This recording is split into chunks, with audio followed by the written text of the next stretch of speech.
Welcome everyone. So today we will discuss that question which I asked you that you have to do it by yourself.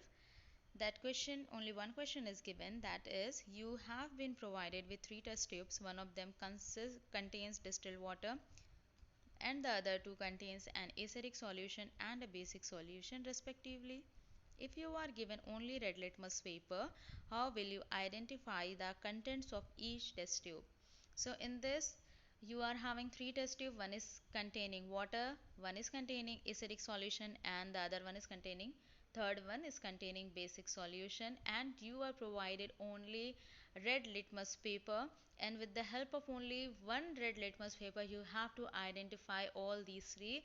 Now it is difficult in the sense because we cannot taste it. If you are thinking that we can taste, because we can taste water and it will be neutral, and acid it will be sour, or base it will be bitter.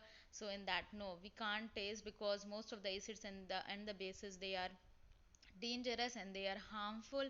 So it is not possible at all. Apart from that, if you are having only one red litmus paper, then how you are going to identify? You can't even identify just by looking at them, because all these three, they are colorless. So there is absolutely no option to identify them, to differentiate between them by tasting them or by just observing them, because they are all having same color. That means they are colorless. So what you can do, that you will start dipping red litmus paper. So in water it will remain red in color, there won't be any change. Same way, when you are going to dip that in acid, you will also find that there is no change in color, it remains red. Then as you are just checking the third one, which is containing basic solution, if you will dip the red litmus paper in that one, then it will change into blue. That means that particular test tube is containing basic solution. So in the first round you are easily able to differentiate basic solution, and you can just put it aside. Now you are having two test tube, one is containing water and the other one is containing acid.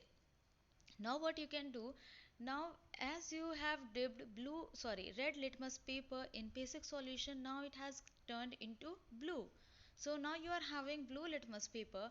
So when you are just dipping that blue litmus paper in test tube, so if it is containing water, there still won't be any change, it will remain blue in color.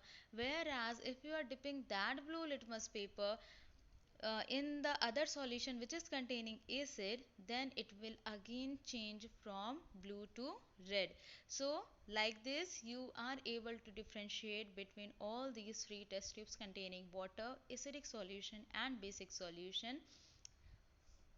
So it was not difficult, it was easy. Just the first round was very easy, because at once you are getting the color change from red to blue, so it's obvious that that solution, it is going to be basic in nature. But the next round when you are testing, so you have to keep in mind that now the red litmus paper, it has changed into blue after dipping in basic solution. So in the next round, if there is still no change, that means it is water, and if again it is converting or turning back into red color, then it is acid. That is how we can differentiate.